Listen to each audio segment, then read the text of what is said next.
Were you talking to me, Josh? I was up for a second. I was just saying that pretty soon here I'll have to run downstairs to grab Connie and Heather, so if I'm not here, that's why. Oh, okay.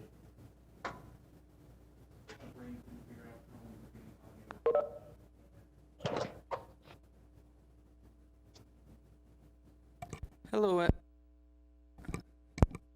Hello.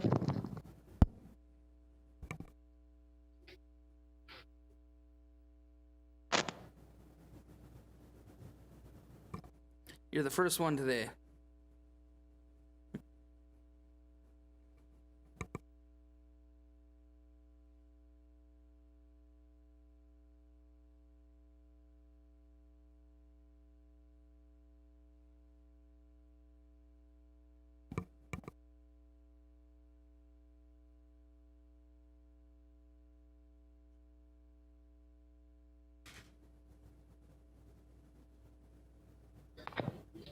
Well, my daughter's music teacher, Mr. Cole at Moorhead High, used to say, to be early is to be on time. To be on time is to be late. That's exactly how I feel. Never been comfortable getting somewhere on time.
Josh, you don't have your video on. Are you there? Yeah, I'm in chambers, so you'll see me once it officially starts. Perfect. Are you going to have those 6 slides that I sent you? Yep, I've got it ready to go. Okay, I'm not going to spend much time on them since they were sent out to people. I just wanted to kind of touch on them and just give people an idea of kind of what's been going on. So thanks for getting that set up for me. You're welcome. Hello, Mikkel. Hello.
Heather, can you hear me okay?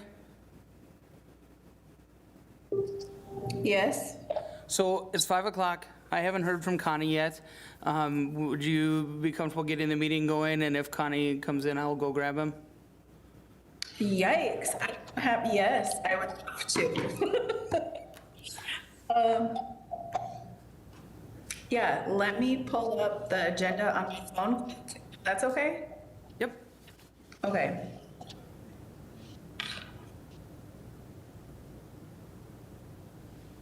And I'll just give my quick spiel here. For those of you watching at home, if anybody has a comment they'd like to make on any agenda item or for the Human Rights Commission, you can call 218-299-5001. That's 218-299-5001 in order to speak on the agenda tonight.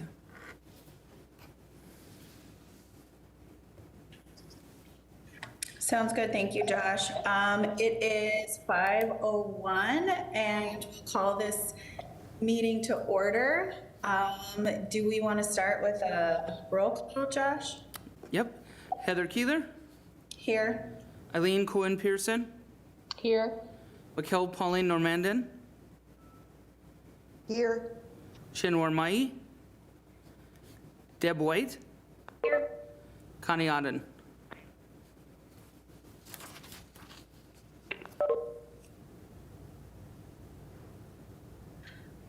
We'll start with approval of the agenda and the minutes.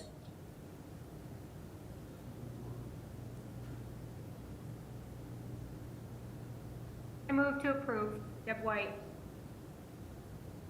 Can I get a second? I'll second. It's McKell. So the agenda and the minutes are approved. Hold on, I'll go through the call quick. Yep. Deb White, Here, yes. Sorry. Yes. Mikkel Pauline Normandin, Yes. Eileen Cohen-Pearson, Yes. and Heather Keeler. Yes. All right, passed by unanimous consent. Okay, we will move to citizens to be heard. Can't see. And there are none at this time. Okay, so we'll move on to 5. Law enforcement updates. Sergeant Martin, please. I'm going to pull up the PowerPoint that he had to share. Thank you. And while you're doing that, I just wanted to share, Chairman Anand did contact me earlier in the month, shortly after our last meeting. There was a citizen concern that he was helped facilitate contact with me. He was able to facilitate it through Zoom meeting between the three of us, and we looked at some video and helped answer some questions. I just appreciated him reaching out to me to help answer some of the questions that she had and work as an interpreter for me and for her as well. So if anybody else has some issues like that or has questions about the police department and citizens are contacting them, I would just encourage you again to contact me and I'll try to facilitate as best I can. And then if Josh has those slides available, I just had a brief presentation just to kind of give you an update where the department is at currently for calls for service for the year. If you hear a bunch of background noise, our floors are being cleaned. I do have my door closed, but they go by about every minute here, so hopefully they'll be done shortly. Is that on the main screen now, Josh? It is. Okay, thank you. I'm going to pull it up on mine.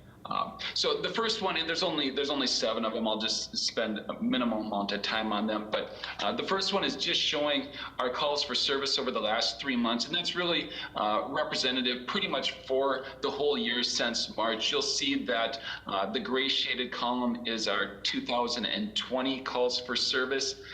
That includes all calls for service, including self-generated calls by the officers, which would include traffic stops, pedestrian stops, and our COPs, our community-oriented policing, when we're stopping out and just chatting with people. So that would be the main reduction that you're going to see from the 18, 19 to 20 would be the reduction, a large reduction in traffic stops that we're doing each month. We've also asked that our officers reduced some of their COP contacts or citizen contacts that they're having, just to limit the amount of contacts that we're having with the public. We're still having, as you can see, several thousand contacts a month, but overall, percentage-wise, it is significantly down this year from last year. If you could just move to the next slide, Josh. So this is showing the top 10 calls for service that we had for October, which is relatively the same throughout the entire year. You'll see that disturbances is the top call, public assist, and accidents, and moving down the list. The only thing that's taken out of here is the self-generated calls for service. Again, that would be the traffic stops. That would be right up there as one of our top 1 or 2 calls for service each month, and our COPs, community-oriented policing. So the majority of the calls are calls that we're responding to from the public calling in. The disturbances, there's no set definition on that. It covers a wide array of calls that come in from the public. And the public assist is also very similar to that, but most of the time it's the public's calling. They have questions for an officer or questions about whether they have a warrant or not. Usually those are a little bit easier, a little bit quicker calls to deal with, other than the accident ones or the disturbance ones, which would take significantly more time. If there's no questions, we can move to the next slide. These last slides will just show more specific calls for service. This is burglaries by month. You'll see that November is in there showing 1. When the report was ran, it was actually November. We're significantly higher than 1 in November. And you'll see all year long, even January and February, before any outbreaks, we were significantly higher for reported burglaries for the year 2020. And that trend has continued for every month through October. Pretty significant over the 2018 and the 2019 months. Next slide. Can I ask a quick question, Sergeant Martin? Yeah. Are burglaries considered like home and auto and business, or what is? Like, no, so it would just be a vehicle break-in would just be a vehicle break-in. If they're breaking into a building, then that would be a burglary. If they're going into a school, a church, a business, or a home, whether it's occupied or not, that's going to be the burglary. Okay, so from the top 10, it doesn't look like car break-ins then I feel like people talk about our cars getting broken into, but then from this, it doesn't look like it's one of the top concerns in our community. Well, it could be a top concern. It just might not be falling into the top 10 for calls for service per month. Okay, I get it. Thank you. And I don't know if it was specifically listed on their vehicle break-ins. I'm not seeing that. I'm just looking at our next slide as well, and we do actually cover it in the next slide, so if we can move to that one. Okay, so this one here, and I might be on a little bit different slide. No, it looks like I'm on the same one now as you. So vehicle break-ins is the last one over on the right. You'll see that we're more in line right now, at least for October, we're more in line with our 2018 numbers, and they have remained higher than normal since March. So it is a little surprising to me that the 2018 actually was at 30. 31 is the reported vehicle break-ins. I would venture to guess that our actual break-in numbers are much higher than that. As far as the definition of a break-in, it says break-in, but most of the time there's no forced entry when they're getting into the vehicles. Most of the time there may be forced entry to the garage, but the vehicles, for the most part, are unlocked vehicles that are being entered for those numbers. You'll see in the other categories, though, for as far as burglaries and frauds, those numbers are up with the shopliftings and thefts that are being reported. And again, this is just what's being reported to us. I would venture to say that the numbers are significantly higher than what's actually reported for all of these categories. We could go to the next one, Josh. So some of our suicidal calls appear to be down on the face of it. They often get coded a little bit different. It could be a disturbance call that's coming in. We have a high number of calls where we're using CIT or crisis intervention techniques with individuals, not just the calls that are coming in being reported as suicidal persons. So this number again is a little deceiving, but it is more in line with what we've seen in years past as far as reported calls that are coming in. When the call comes in, it's initially coded by our dispatchers. And then it's sent out to the officers. And oftentimes we don't recode them or have them coded to a suicidal person if it comes out originally as a disturbance type call. So I would say that these numbers are again higher than what might have been reported on here. Next slide. And this would just show our reduction in traffic stops. Like I had talked about earlier, you'll see that across the board from March to now, we have reduced the number of traffic stops significantly. We have several officers in training. We currently have 5 officers in training right now. So we do have officers that need to continue to make some amount of stops. And then obviously there's some violations that we need to stop the vehicles for. But you'll see that in years past, we would average normally around 750, 800 stops a month, and we're flirting more with the 350, 400 stops per month for this year. And if you could go to the last slide, Josh. This just lists the top 10 offenses that we're issuing citations for in 2020. We've had 10 months. I didn't run the total to see how many total stops we've had for the year, but I would guess that we're right around averaging around 400 or so stops a month. So 4,000 stops. You can see that we're probably ticketing just a quick guess would be 20% of the people that are being stopped, it appears, are being ticketed. It might be a little bit higher or lower. That's just my quick math on it. But typically we're going to issue citations for speeding, no driver's license, or no proof of insurance. The no proof of insurance is a citation where individuals have a chance to come in after the fact, show proof of insurance, and get their ticket dismissed. That's a little different from the no insurance. That's one where we actually believe, or they've admitted that they do not have insurance on the vehicle, and they're issued a no insurance citation that they need to appear for. Any questions about any of those slides?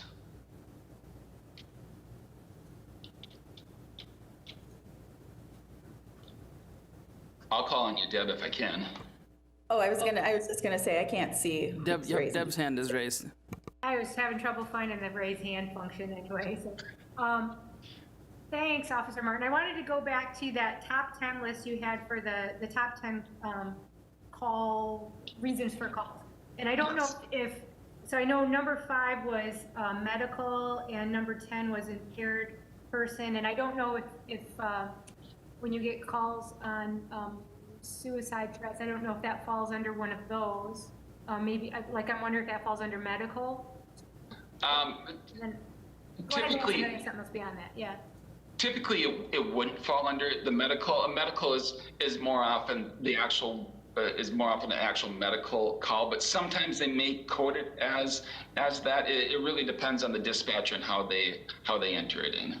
Okay, because I was just thinking about that in terms of looking at how many, this kind of goes back to what I know we already know, that a lot of calls that our officers are responding to are related to physical and mental health struggles, and so this isn't anything we need to answer tonight, but just thinking about ways as a city that we could make sure that we are using our resources in the best way and using officers' times in the best way, and also making sure that people get the support that they need. If you could walk us through the process of how it's decided. So somebody calls, it goes to Red River Dispatch, and then I imagine, they are sending a first responder. If it's somebody who's struggling with mental health issues or struggling with addiction, and the call happens because of that, how do they decide it's going to go to law enforcement, or, and also are there ways in which we could direct other folks to those calls, or in particular, like say you have somebody, again, who's struggling with addiction, and there may be repeated calls. Maybe because of that, they've lost their housing. Do we have a process where instead of maybe always having that be something that falls on law enforcement shoulders, that it's instead the responder is a social worker or something like that? Are there ways in which we are looking at the process in that manner? There's always ways to look at the process. Our process as law enforcement is that if we're dispatched to a call, then we're going to respond to that call. So we respond to the calls that we're sent to. If someone comes up with a new process and wants to send out the social worker to it, that would be wonderful, because everybody knows that the majority of the calls that we're dealing with have chemical health and mental health issues at the stem of those calls. So the process is that when it comes into dispatch, if it's a mental health related call or a mental health related medical call, that law enforcement would be dispatched to it, that paramedics would be dispatched to it, and that normally fire would be dispatched to it as well, until one of those agencies cancels the other agency. If it's just a medical call, for the most part now, law enforcement is not responding and fire is not responding unless there's an urgent need for one of them. If CPR is needed, if there's a broken bone, then we're going to be responding. If it's an illness or a sickness, then we're no longer responding since March, and it's just FM ambulance that would be responding to those calls. We would not shy away from social workers being involved and being sent out to these calls. We do have Dr. Aaron that is now our wellness coordinator with the police department. So we're continuing to receive training from him and from other outside sources or other sources for our crisis intervention. But we've been doing that for years, and our officers are dealing with these calls for service on a daily basis where there is crisis intervention going on. We're well aware of those mental health issues, and I think our officers do a fantastic job with the de-escalation, with the crisis intervention. Could we do better? Absolutely. I think all of us can do better at what we're doing, but we are open for suggestions, and if a new plan comes in place, we're willing to work with that as well. Thanks, I really appreciate that. And again, I think it's not even, it's taking that step back, because you're right, you guys are gonna respond to the call because you do your job, but it's taking that step back, and even us looking at, is that what works best? And, are there ways that we could change the model to have better outcomes and use our resources more efficiently too? So thanks, that was really helpful. Yeah, you're welcome. Any other questions? I have a question. So on one slide, it talks about theft being pretty high this year. I feel like 2020, that makes sense because families are struggling. Is there a breakdown of like what the items are? The only reason I care is because, like, is there a gap that we're missing in the community? Is it diapers? Is it formula? Is it things that our families are needing that the only way they feel like they have them is through theft? Like, is that a gap, again, that's in our community? I don't know how you break that stuff down. So that would be hard to break down. I mean, we have the theft, and shoplifting is covered in the theft. We don't break it down to the specific items that they're taking. But the big thing to remember is that we also have the frauds, the burglaries, the gas drive-offs. Why are they doing those offenses? Is it because they need those items so that they can pawn them and go and purchase the groceries that they need or the diapers that they need? That would be outside of my scope of analysis on it. Maybe Commissioner White would be better suited for that one, but we don't dive into the data that much. We're not looking into it in the way that you're asking for it.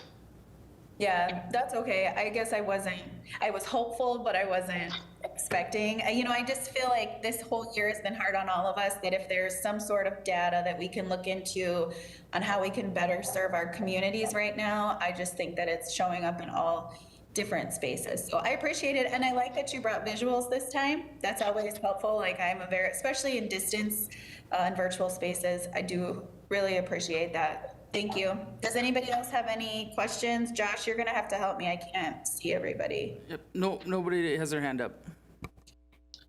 Thank you for your time. I appreciate it. Hang on, I was following along. Now I gotta get back to the top. What's next, Josh? Right now, next up is, we have a guest speaker, Dolores Gabbard, from Moorhead Schools and in Education, and we do have a PowerPoint we're gonna put on the screen right now as well.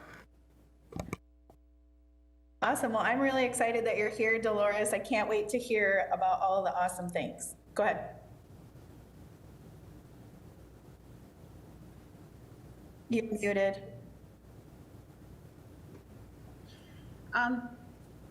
Hi, everybody. My name is Dolores Gabbard, and unfortunately, I'm not presenting about what our program is currently doing, being that this is our first time joining for the meeting. Instead, I am sharing our staff and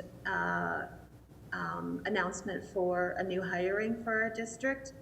And then, because it wasn't shared with me what information I was to share, and so this is what I came up with. So Joshua, if you wanted to go ahead and share the slides. They're up right now. Okay. So these are just staff introductions for our liaisons. Currently, we serve over 500 students in our district. This is Donna Norquay, and she's been with our district for several years now. And the next slide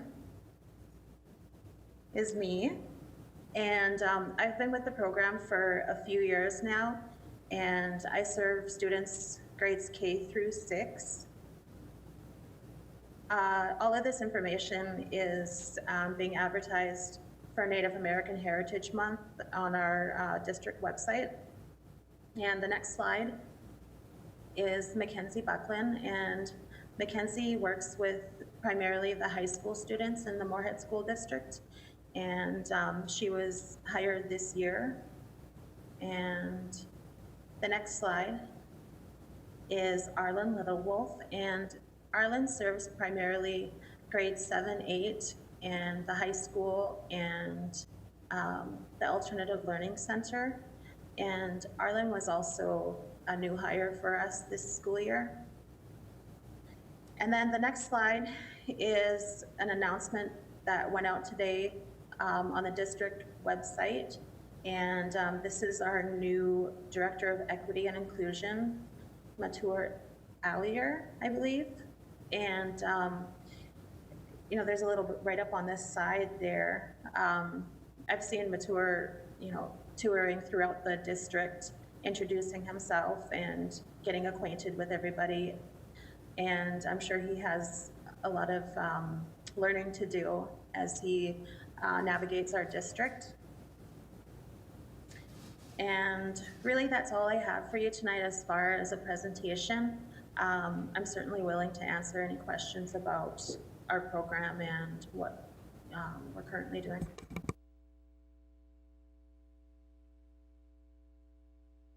Thank you, Dolores. Could you just give kind of a quick overview about some of the programming that you do within the schools to support kids and families, and especially now that we're distance learning? Yeah, certainly. So currently our district is partially hybrid and partially distance learning. Our high school students as well as our 8th grade students are, maybe it's not our 8th grade, but our high school students are doing distance learning and the rest of the students are doing hybrid. But on November 30th, the whole district is going to be moving to distance learning. As liaisons, I feel like our role increases with that home and school connection, because we're still able to do home visits and deliveries and stuff like that. And then just making sure that our families stay connected.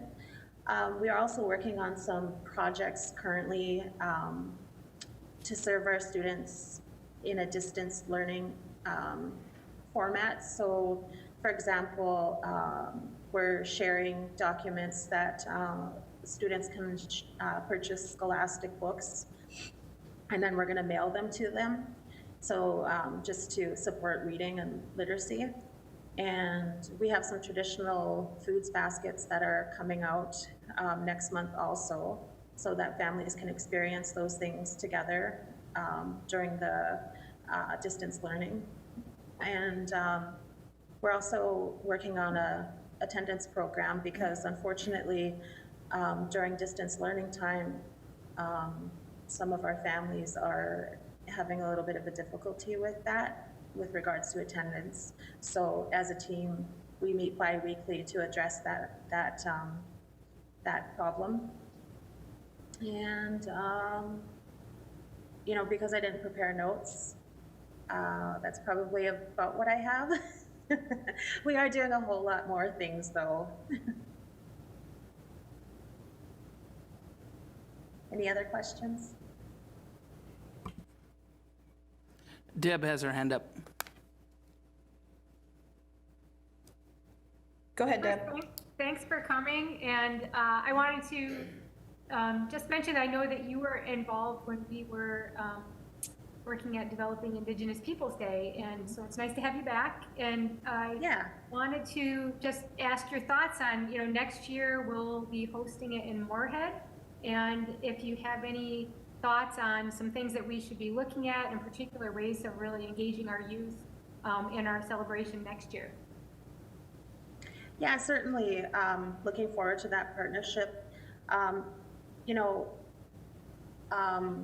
We've had to be really flexible with how we develop things because of COVID. So, crossing our fingers that all our students will be in school learning in the fall, and we'll be able to have events like that again. Anybody else?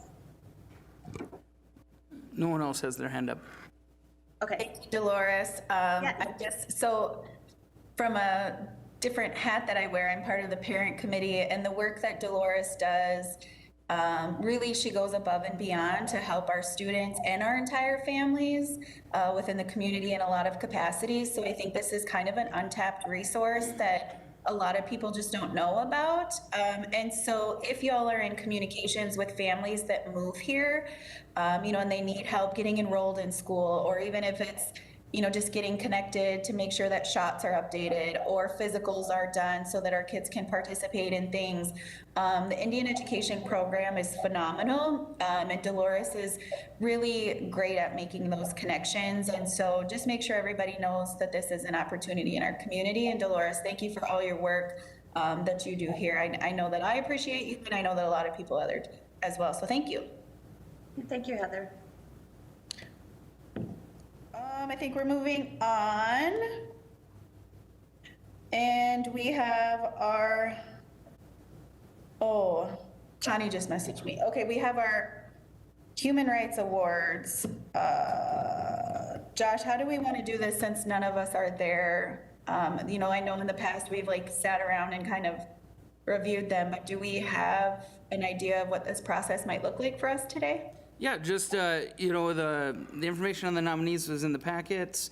If you guys just want to discuss what you thought, decide, how many awards you want to give and to whom, we can just have a discussion on that.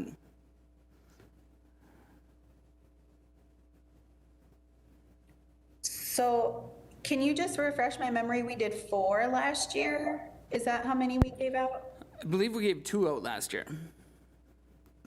So it was Hope Inc. and Lisa, and that was it? Looks like Deb remembers somebody else. Cheer Global Development Organization. So 3, okay. That was 2 years ago, was it not? No? No, it was last year, right? could be wrong. I think it was last year, but No, Deb, I think you're right. There was 3 last year. Yeah, is that Haroon? Was that Haroon and his group? I remember him being there, yeah. Okay. yeah. Mikkel, I'm gonna defer to you because I know that you helped lead us through this the last couple years. If you want to help guide us through this, that would be really beneficial, but I think, so some people marked that they fall into all of the categories or none of the categories. So I think the first step is figuring out which category they're actually a part of, or, I mean, what are y'all's thoughts on that? I think the one that, so there's, the first one was, there's, it looked to me there was A and D both put civic. B listed multiple categories. I think C mostly was under education. It had, both B and C had multiple nominees, right? And then E was nonprofit. So for, to me, the 4 of the categories, it seemed like we've got a couple for civic, education, nonprofit, and then one that could fall into multiple categories. Is that how other people read it?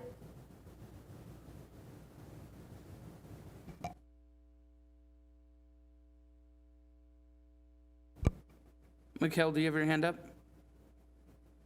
Yeah, I do. I have a question. I don't have the letter here, so I don't remember. Did we have to have a certain amount of nominations to be considered?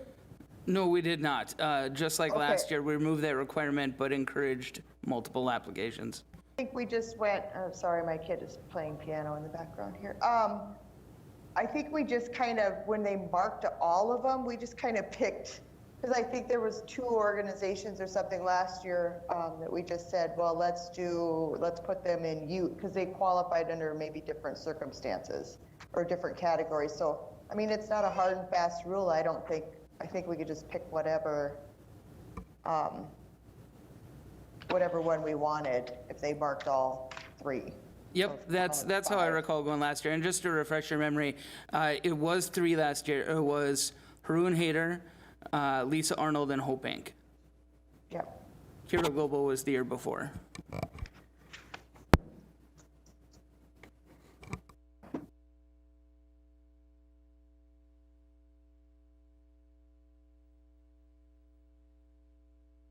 So this is I'm gonna throw this out there and y'all just pick it up and tell me what you think. But I think, I like them all because I think they all focus on very different parts of our community. You know, like activism is really important, especially in 2020. The work with the new American populations are so important. Our work with our youth through, our law enforcement programming is really important. But like, is there a limit? Like, could we have enough categories?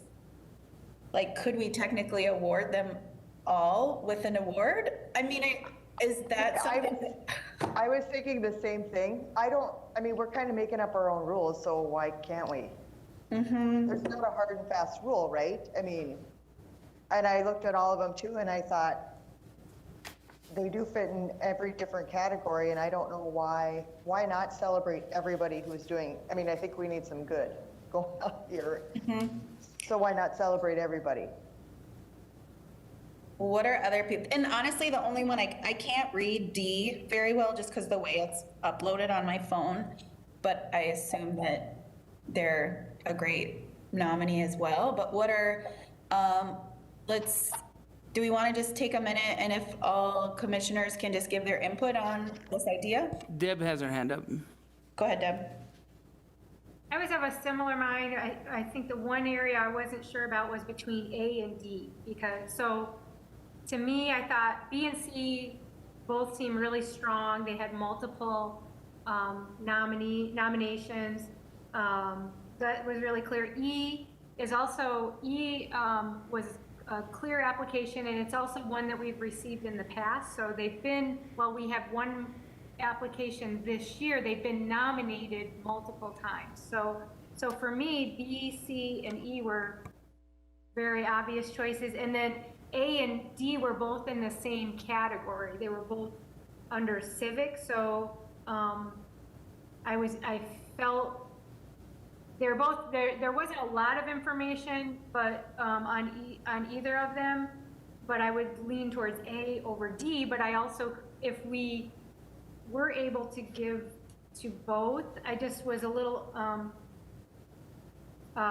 less certain about D in terms of what the work that is being recognized, whether it fit under human rights, but I didn't feel really strongly against it either. So that was that was the only place I was sort of caught up, was looking at those two, A and D.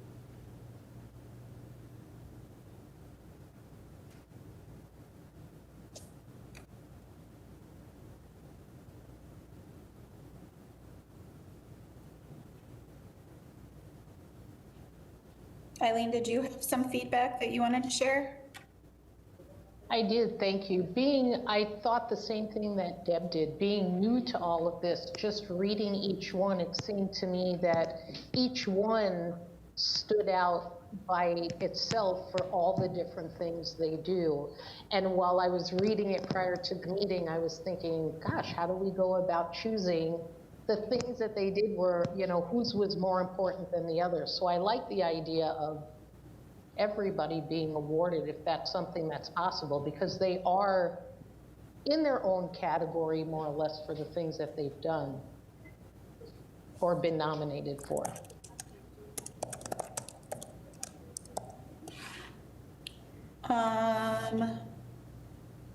Wait, so am I missing anybody else? Sergeant Martin, do you want to give an input on this? I guess I don't know if I feel like you're part of the group. Do you have input or insight on your feelings on this or thoughts on this? No, I reviewed them last week. I thought they looked like good applications. I know with application D, I also had some question about if it was human rights specifically related. I know that program services a large numbers of students from several different backgrounds. However, again, I don't know if it's specifically, I know it's not specifically human rights driven. It's a service project that we get a lot of enjoyment out of. I like the program, participate with it. Don't know if it's specifically right for this setting, but I'm not going to say no to it either. So I appreciate you giving me a chance to put a little insight into it. Mikkel and Deb both have their hand up. Go ahead, Mikkel. Okay, now what Deb's talked about D, now I'm looking at it again, I'm like, oh, I did have I had a question on the same, I guess, thought about, I'm also not sure about, as far as human rights, I'm not sure how that relates to our particular situation. So I agree with Deb, I forgot that one that was in there. So I just feel bad if you just pick one and you pick everybody else but one, but that's just me.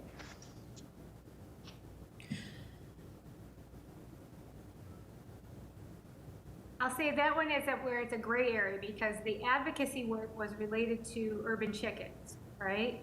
But it's the nominator discusses that this person has been a role model to our New American community.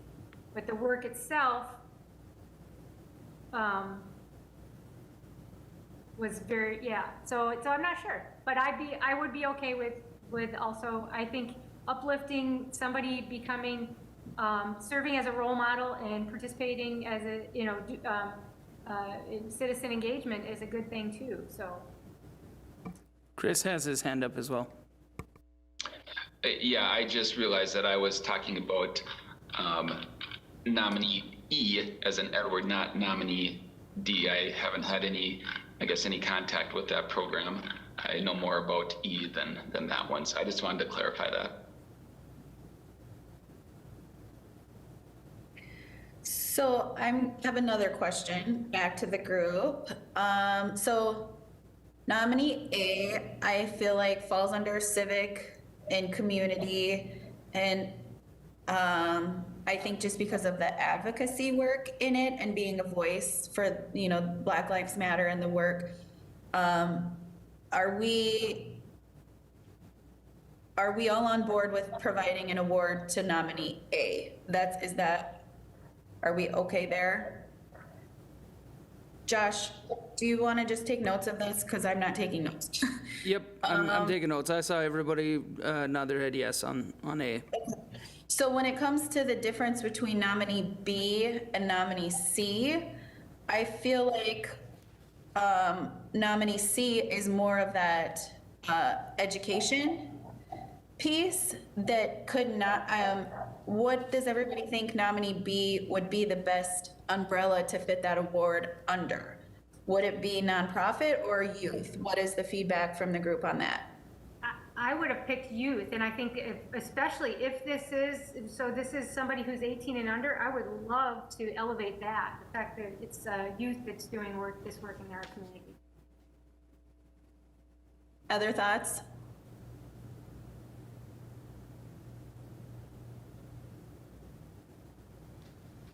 Josh, are people nodding that youth is a good option for B then? Looks like it. Yep. Okay, so B then, award under youth. C, award under education. D, I'm very on the fence with. I guess, to me, I'm with all of you that, it was really hard to read, but I'm hearing what everybody's saying, that the work is good, and when we have people in our community doing good work, I think that's great, but keeping under the umbrella of human rights. What is our feedback on the award for nominee D? And what would it fall under if we decide that, yes, it's an award?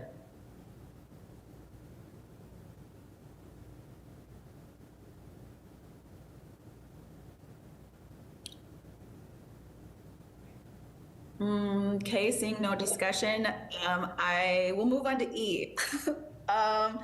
Like Deb mentioned, this is very resilient. They keep coming back to do the nominations. I am not,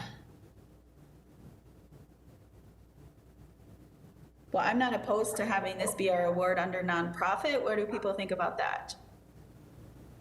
Everybody's nodding their head. Okay. So to recap, if I could, so far, we have that nominee A would be given the award under civic community. Nominee B would be given the award under the youth category. Nominee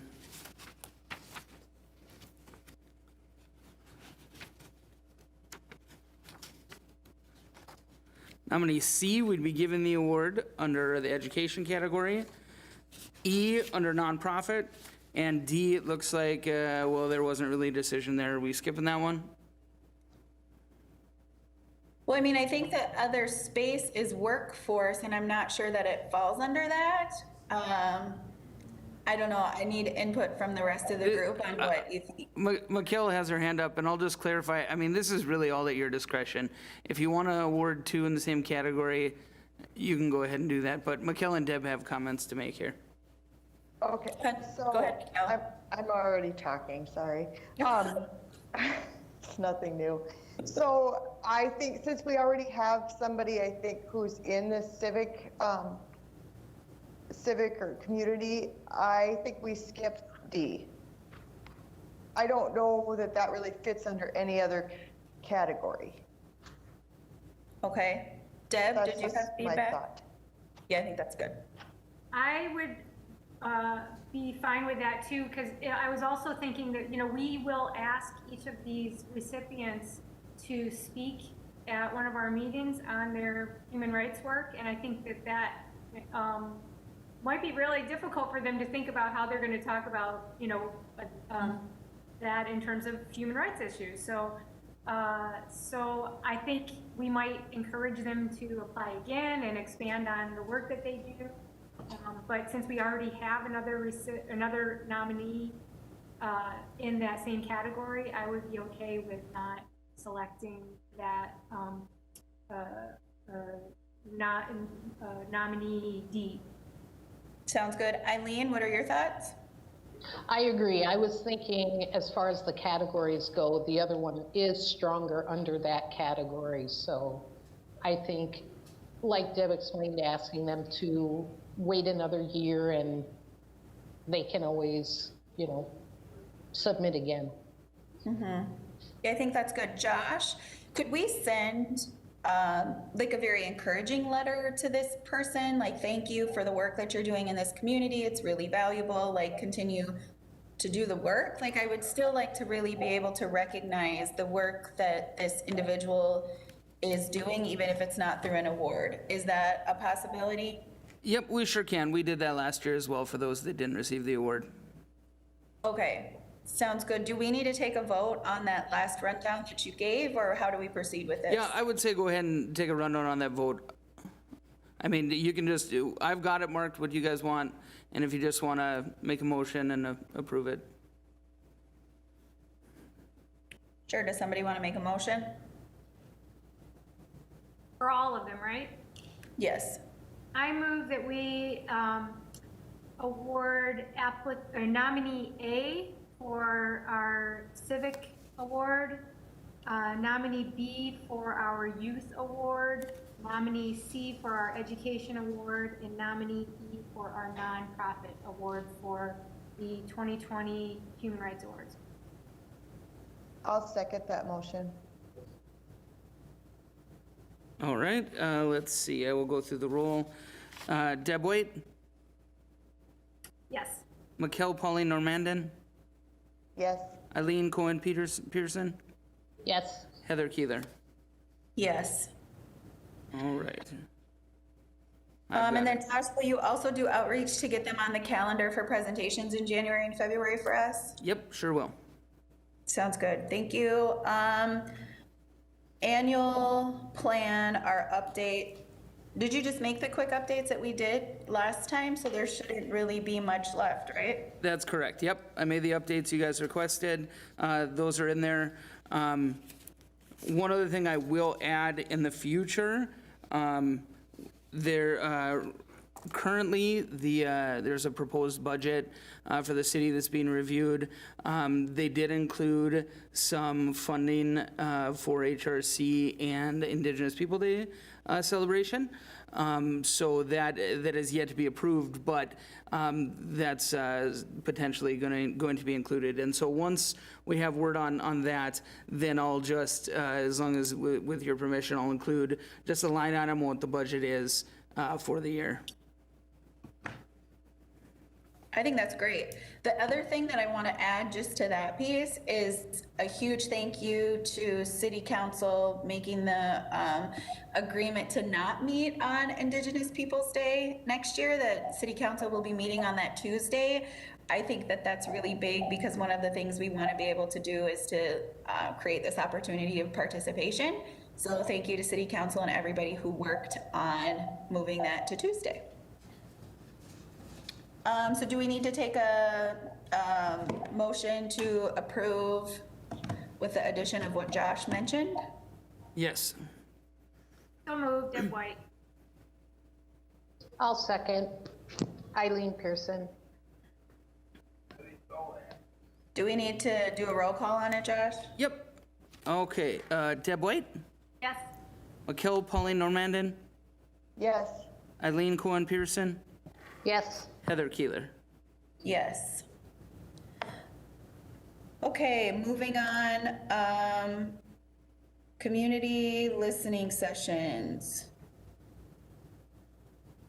What are we doing for that? You guys wanted that as an agenda item to just discuss planning for next year and how that could potentially work. Right. Does anybody have anything, or should we maybe move that to? I don't have anything. Does anybody else have anything? I think given that we're missing a few members, maybe we table that one for now. Sure, shall I move it till the next meeting agenda? I'm seeing some nods. Yeah, I think that's good. And I think that if we can come back with the main idea of like what programs we would maybe want to partner with listening sessions, and maybe start planting some seeds, if that can be a task and an action item that all of us could at least semi-work on between now and our December meeting. Does that sound doable for everybody? I see nodding heads. Thank you. So moving on to Human Rights Commission disclosure, was that something that, I know that we had an example and then some of you were going to work on it. I bet it's in my packet. Let me scroll down. Before we get into that, and I have, Deb sent me a draft that I can put up on the screen. But before if we could back up just quick to the Human Rights Awards, I sent you guys an email that has those nominees, just in case anyone's curious who those nominees are. I just sent you a document that tells you who those nominees are. Oh, okay. Sounds good. Thank you. And then I'll share my screen. Can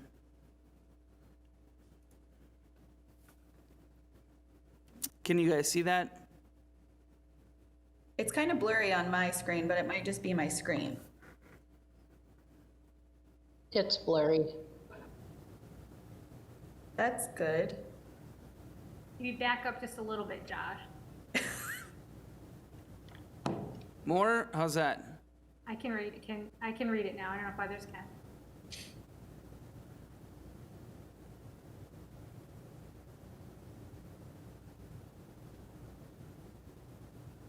Do you want me to start? Do you want me to talk about this? I know I was the one who asked to have it revised, and I can share what we were working on. Yeah, I think that's good. But Josh, can you make it so that on the screen we're seeing city council chambers? Although I like to see Deb's face, it'd be nice to read what it's saying. Backroom IT, are we able to blow this thing That's up good. so that it's the... Thank you. Go ahead, Deb. So This is full screen right now. It does?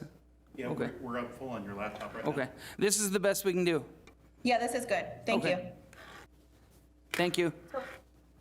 I had just asked a few meetings ago if we could take the statement that I believe this is on our webpage and look at revising it. So, you know, the part of what I was, the reason I brought this up was that we have people that will come to our meetings and just to make sure that they're fully aware about what our role is, what our limitations are, our authority, and even in some cases, you know, like I was thinking about this for Chris Martin, that there are certain things that he, for in his role, could not talk about, and I'm sure even other commissioners, there's certain things that we would be prohibited from sort of looking at specific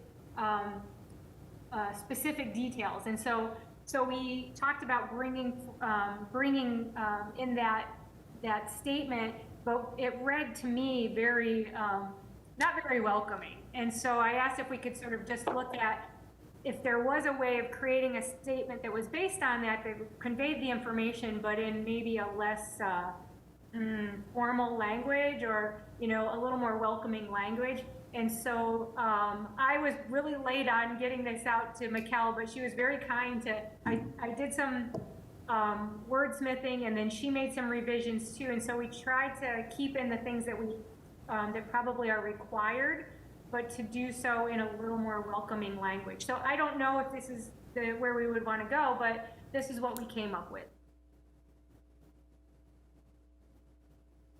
And I'll say, I'm just envisioning that this could be something that the chair could read if we have guests who are coming in to, you know, before listening sessions it could be, or if we have somebody who is coming in to talk about something that may involve a specific human rights complaint. Mm-hmm. Do you mind reading it? Yeah, sure. So it reads, we welcome everyone to share their thoughts and concerns so that we can work together to make Moorhead a more welcome and shall be welcoming and inclusive community.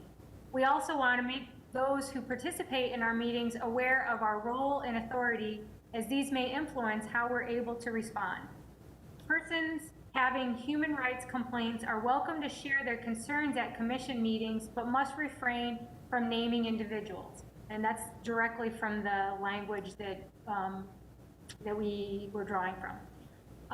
The Human Rights Commission does not have authority to address human rights complaints, and we are not able to respond directly regarding specific discrimination claims. The Commission is happy to assist with public education about human rights, fairness, and equality. We may also help direct individuals to resources. Specific claims of discrimination should be referred to the Minnesota Department of Human Rights, where the appropriate legal authority exists.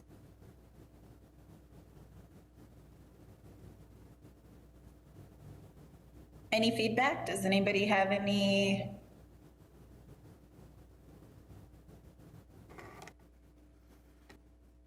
Nobody's got their hand up.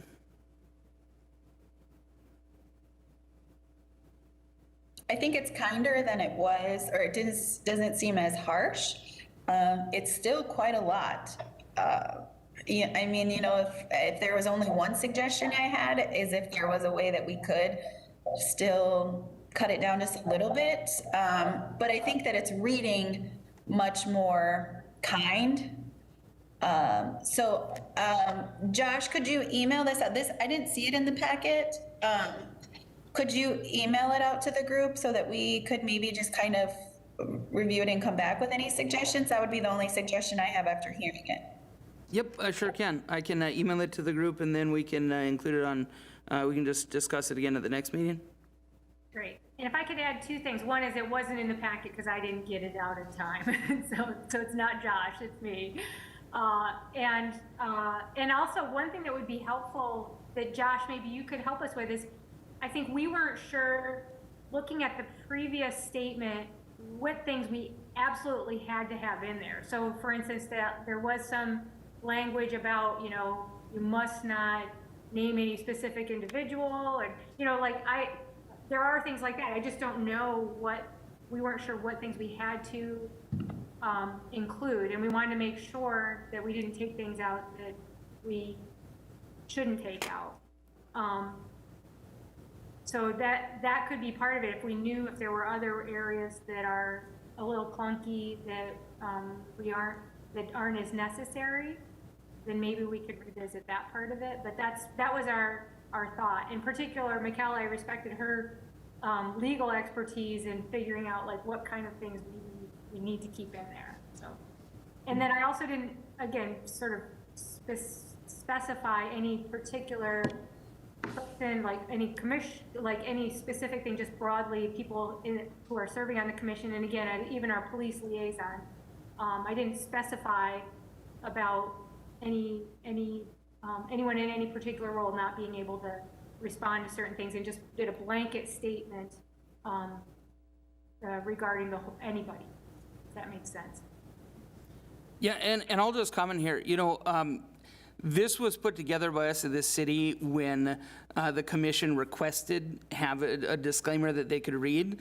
So we don't, as far as I understand it, there's nothing that absolutely has to be included in there. We just put together what we thought the commission was looking for, and then you guys just revised it. That being said, I think anyone coming before the commission should be told that they should not name specific names. And I think always we're going to, if someone has a complaint, refer them to the appropriate authority. That's my input on that. I can email that out to the group, and we can pick it up again next time. Sounds good. Thanks, Deb and Mikkel, for your work on that. I do think that it's going to be important to have some sort of standard, I guess, in what we can do, kind of setting the groundwork for that. So we'll move on to reports, announcements, and upcoming events. Josh, you'll have to help because I can't see if people are raising their hand, but does anybody have anything? Deb has her hand up. Go ahead, Deb. Thanks. I just want to touch on something that Josh brought up, that we are talking in the council and with staff about our budget for next year and looking at ways that we could put some funding towards the work that the HRC is doing. And even beyond that, we've been having more conversations about the role of HRC, and for instance, we've been in conversations, the acting city manager and the mayor, of looking at some different trainings that we might be providing to, it could be city staff and commissioners, and they'd asked that maybe that could be something that the HRC and our, including Josh, looks into that. And so what I'm hoping is that maybe after the first of the year, we could have some discussions about some of those things, about how we might expand our role and help with some other things like that. So, and the other thing related to that is when, not too long ago, I had a conversation with former Mayor Delray Williams, who also used to chair the Human Rights Commission. And she mentioned to me that in the past, they actually used to have subcommittees. So a long time ago, they used to have subcommittees within the HRC. And then different commissioners were like the lead person for different areas. So for instance, one person might be the lead person for education. And it was a great way of really engaging the members of the commission, but also then allowing for other people outside of the commission to participate. So like the subcommittee on education would be led by somebody on HRC, but then could have other volunteers from the community who were working on those things. And I'm just thinking, you know, some of these things, if we are looking at our role, that might be something to consider. And for instance, putting together soon a subcommittee that could help with Indigenous Peoples Day, that could help with Juneteenth, or it could help with looking at providing, you know, doing some research on different training and educational resources that might be provided to our city staff. So I just wanted to put that out there. I think it would require a conversation about that, and maybe like a retreat or something where we could really think about how we could take on those different activities. But I wanted to let you know that there is support at the, there's conversations at the city level with, you know, council and staff and the mayor about supporting that type of work. I wonder if, Josh, could we add that to a January agenda, and that could really be like a 2021 effort? Because I do think it takes a little bit of evaluation of who we have at the table and like where their natural connections are, but then also what are the needs of our communities. So I do think that having a retreat, I mean, just to talk about a lot of things as we look at the budget is coming our way, as we look at some of these transitions, I feel like HRC has done some phenomenal work in the last couple of years. And so, Josh, do you want to maybe look at January, an agenda item to talk about how do we do a retreat, or how can we have a retreat? And what does that look like from a public knowledge standpoint? Because I know that sometimes retreats are nice, you know, that there's some sort of process to be able to do it just as commissioners. So Josh, do you want to let us know like by January? Like add that to, as an agenda item for discussion? Sure. Yeah. Does anybody have anything else? Well, I have an update. So per the bylaws and just per legal obligation, due to the fact that I won the election to be your new state representative, December will be my last meeting on the Human Rights Commission.